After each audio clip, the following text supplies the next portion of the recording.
एक समय की बात है। एक छोटे से गांव में एक युवक रहता था जिसका नाम विवेक था। वह हमेशा अपनी काबिलियत पर शक करता था और सोचता था कि उसकी जिंदगी में कोई खास मूल्य नहीं है। गांव के लोग उसे समझाते कि वह अपने काम और मेहनत से बहुत कुछ हासिल कर सकता है, लेकिन वह किसी की बात पर ध्यान नहीं देता था। उसे लगता था कि वह कुछ भी नहीं कर सकता। एक दिन विवेक एक बुद्धिमान साधु से मिला जो गांव के पास एक पहाड़ी की चोटी पर रहता था। साधु की परिस्थिति की वह थी कि लोगों को जीवन के गहरे रहस्य और महत्वपूर्ण सबक सिखाता था। विवेक ने उनसे पूछा, गुरुजी, मैं अपनी जिंदगी में कुछ भी हासिल नहीं कर पा रहा हूँ। मैं अपनी मूल्य कैसे बढ़ा सकता हूँ? साधु मुस्कुराए और बोले, इसका उत्तर मैं तुम्हें एक छोटा सा काम करके दूंगा। यह पत्थर लो। साधु ने एक चमकदार पत्थर विवेक को थमाया। जाओ और इसे बाजार में बेचने की कोशिश करो, लेकिन इसे किसी भी कीमत पर मत बेचना। बस यह जानो कि लोग इसकी कीमत कितनी कीमत लगाते हैं। विवेक ने पत्थर को लेकर बाजार का रुख किया। सबसे पहले वह एक सब्जी वाले के पास गया और पत्थर दिखाया। सब्जी वाले ने कहा, यह पत्थर सुंदर तो है, मैं इसे 1 किलो आलू के बदले खरीद लूंगा।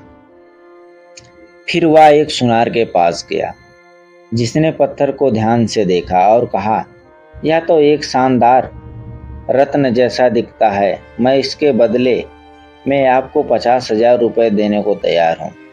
अंत में विवेक एक हीरे जवाहरात के बड़े व्यापारी के पास गया। व्यापारी ने पत्थर को गौर से देखा और कहा, यह तो एक अनमोल रत्न है, इसकी कीमत करोड़ों में हो सकती है। विवेक दंग रह गया। वह वापस साधु के पास गया और पूरी कहानी सुनाई।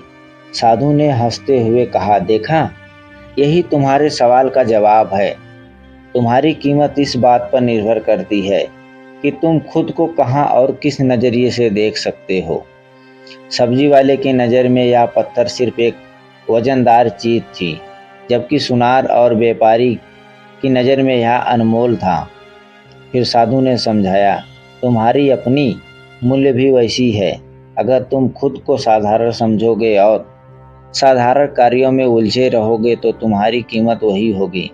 लेकिन अगर तुम अपने अंदर की काबिलियत को पहचानोगे और उसे सही दिशा में इस्तेमाल करोगे तो ये तुम्हारी कीमत दुनिया में अनमोल होगी।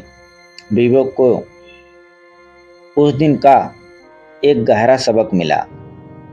उसने खुद पर विश्वास करना शुरू किया और अपनी योग्यताओं का सही उपयोग करके अपनी पहचान बनाई। धीरे धीरे वह गांव का सबसे सफल व्यक्ति बन गया और लोग उसकी कहानी से प्रेरणा लेने लगे। सीख, आपकी मूल्य इस बात पर निर्भर करती है कि आप खुद को कैसे देखते हो और अपनी काबिलियत पर कैसे इस्तेमाल करते हो। खुद पर विश्वास करें, मेहनत करें और अपनी क्षमता को पहचानें। आप अपने जीवन को अमूल्य बना सकते हो।